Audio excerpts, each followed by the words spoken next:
नमस्कार। महाराष्ट्र को लेकर बड़ा उलटफेर एक बार फिर से देखने को मिला है। महाराष्ट्र में बड़ा खेला हो चुका है। तो महाराष्ट्र में 48 लोकसभा सीटें और विधानसभा की 288 सीटों का क्या महत्वपूर्ण आंकड़ा बन सकता है, इसको लेकर कुछ महत्वपूर्ण आंकड़े सामने आ रहे हैं। लेकिन महाराष्ट्र में बड़ा उलटफेर यहां देखने को मिला है और जिसका से अब बीजेपी की एक बड़ी खबर है कि बीजेपी में अब कहीं ना कहीं अजीत पवार की एंट्री हो चुकी है और उन्हें डिप्टी सीएम भी घोषित कर दिया गया है। और ऐसे में डिप्टी सीएम की शपथ ग्रहण कर चुके हैं। इसके साथ ही अजीत पवार ने बड़ा खेला महाराष्ट्र में कर दिया है। लेकिन सवाल है कि आज विधानसभा चुनाव तो फिर क्या कुछ आंकड़ा बनेगा, क्योंकि लगातार विपक्ष यहां पर एक साथ आने का प्रयास कर रहा था। जिसका से उद्धव गुट हो या फिर जिसका से शिंदे गुट हो या फिर अजीत पवार ने जो नया खेला किया है महाराष्ट्र में, उसके बाद महाराष्ट्र में सियासी हलचल काफी बढ़ चुकी है और कई चाणक्य नेता ये मान रहे हैं कि महाराष्ट्र में अभी भी कुछ बड़ा होने जा रहा है। तो क्या कुछ आंकड़ा बनेगा महाराष्ट्र में? महाराष्ट्र नवनिर्माण सेना आखिर किसके साथ जाएगी, क्योंकि महाराष्ट्र में काफी हलचल बढ़ चुकी है और काफी बड़े उलटफेर देखने को मिल रहे हैं। बात करें शिवसेना में जिसका की टूट थी, उसी प्रकार की एनसीपी में टूट हुई है। 9 यहाँ पर विधायक मंत्री बने हैं, जबकि यहाँ पर शरद पवार डिप्टी सीएम के तौर पर शपथ ग्रहण कर चुके हैं। तो आपको बता दें कि एकनाथ शिंदे यहाँ पर बागी नेता के तौर पर, अजित पवार यहाँ पर 55 से 40 विधायक या एकनाथ शिंदे के साथ आए और यहाँ पर 53 में से 43 विधायक जो हैं यहाँ पर अजित पवार के साथ खड़े दिखाई दे रहे हैं। तो इस तरह से अगर बात की जाए तो असली एनसीपी अजित पवार के साथ है, इस तरह का दावा किया जा रहा है। जिसका से यहाँ पर एकनाथ शिंदे असली शिवसेना के तौर पर साबित हुए हैं।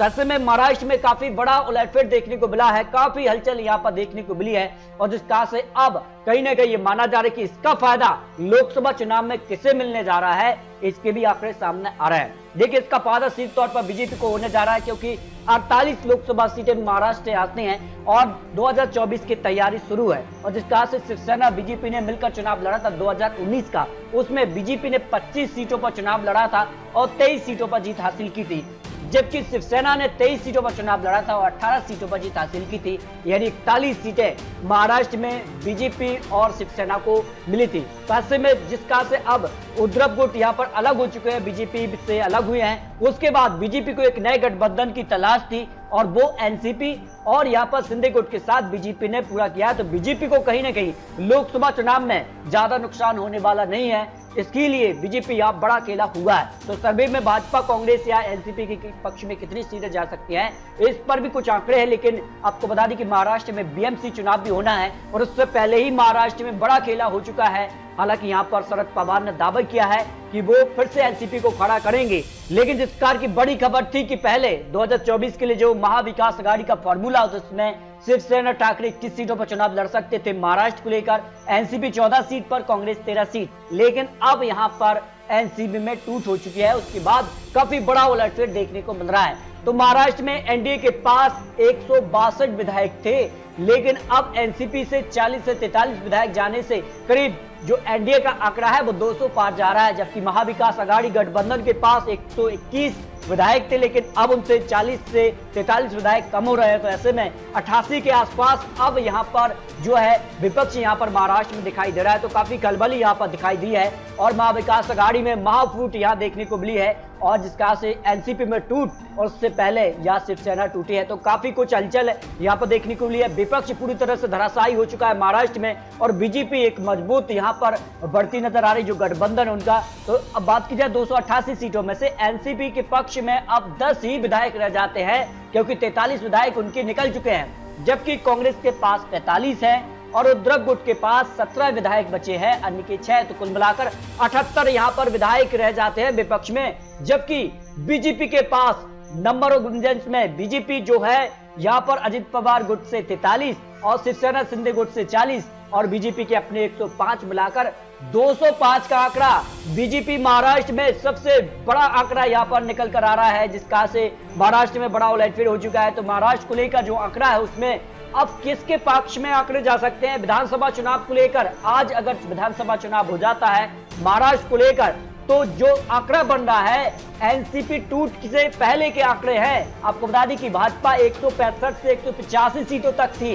लेकिन अब एनसीपी के कुछ बड़े नेता मंत्री भी बना दिए गए हैं। यहाँ पर अजित पवार यहाँ पर जो है अब डिप्टी सीएम बन चुके हैं। तो बीजेपी का आंकड़ा अब 200 के आसपास दिखाई दे रहा है। यानी आज विधानसभा चुनाव तो महाराष्ट्र में बीजेपी यहाँ पर जो गठबंधन होगा वो 200 पार जा रहा है, जबकि कांग्रेस गठबंधन 88 से 118 सीट तक का जो आंकड़ा है उसमें अब और सीटें कम हो सकती हैं, जिस कार का अनुमान दिखाई दे रहा है। करीब 70 से 80 सीट तक कांग्रेस महाविकास अघाड़ी गठबंधन यहाँ हो सकता है और अन्य की बात की जाए अन्य 12 से 22 सीट तक पहुंच सकता है। यानी महाराष्ट्र में आज विधानसभा चुनाव होते हैं तो भाजपा गठबंधन जो है वो एक बार फिर से यहाँ पर पूर्ण बहुमत हासिल कर सकता है, जो अनुमान दिखाई दे रहा है। इस तरह से अगर बात की जाए तो जिस कार के आंकड़े रख रहे हैं उसमें भी यहाँ पर जिस कार से जी न्यूज में है, यहाँ पर जो महाराष्ट्र का ओपिनियन पोल किया तो उसमें 165 से 185 सीट बीजेपी गठबंधन के पक्ष में, कांग्रेस गठबंधन को 88 से 118 सीट, एमएनएस को यहाँ 2 से 5 सीट और यहाँ अन्य के पक्ष में 12 से 22 सीट जाने का अनुमान दिखाई दे रहा है। उस हिसाब से महाराष्ट्र में यहाँ बीजेपी पूर्ण बहुमत सरकार बना सकती है। लेकिन लोकसभा चुनाव की भी बात की जाए तो लोकसभा चुनाव को लेकर जो अनुमान दिखाई दे रहा है उसमें 48 लोकसभा सीटें आ जाती है।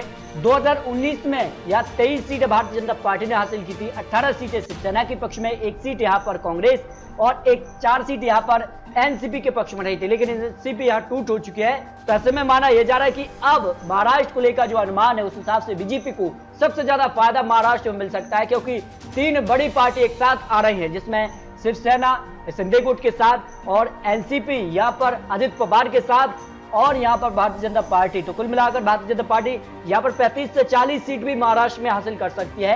कांग्रेस यहाँ पर 0 से 2 सीट, एनसीपी अब 0 से 3 सीट, शिवसेना 5 से 8 सीट और अन्य के पक्ष में 0 लोकसभा सीट जा सकते हैं। तो महाराष्ट्र को लेकर काफी कुछ हलचल हुई है, काफी कुछ बदलाव देखने को मिले हैं। उसके बाद महाराष्ट्र में यहाँ पर काफी हलचल है और माना यह जा रहा है कि महाराष्ट्र में क्या मुख्यमंत्री भी बदलने जा रहे हैं, क्योंकि कुछ भी हो सकता है महाराष्ट्र को लेकर जो अनुमान दिखाई दे रहा है। लेकिन महाराष्ट्र की 40 लोकसभा सीट और महाराष्ट्र के लिए 288 सीटों का जो ओपिनियन पोल विश्लेषण सामने आ रहा है उस हिसाब से विधानसभा चुनाव और लोकसभा चुनाव दोनों ही में भारतीय जनता पार्टी को जबरदस्त फायदा मिलता नजर आ रहा है। लेकिन जनता तय करेगी महाराष्ट्र में लोकसभा चुनाव और विधानसभा चुनाव में किसकी कहां सरकार बन सकती, कौन आगे होगा कौन पीछे हो सकता है और किसके दावे और किसके वादे में कितना दम होगा, ये महाराष्ट्र की जनता तय करेगी। तो आपको क्या लगता है महाराष्ट्र में क्या कुछ होगा, इस पर अपनी राय रख सकते हैं। आपको बता दिए चुनावी आंकड़े चुनावी अनुमान है, आने वाले वक्त में और बड़े उलटफेर की संभावना लगाई जा रही है। लेकिन महाराष्ट्र के अलावा भी अगर बात की जाए तो बिहार को लेकर भी माना यह जा रहा है कि बिहार में भी बड़ा उलटफेर कभी भी हो सकता है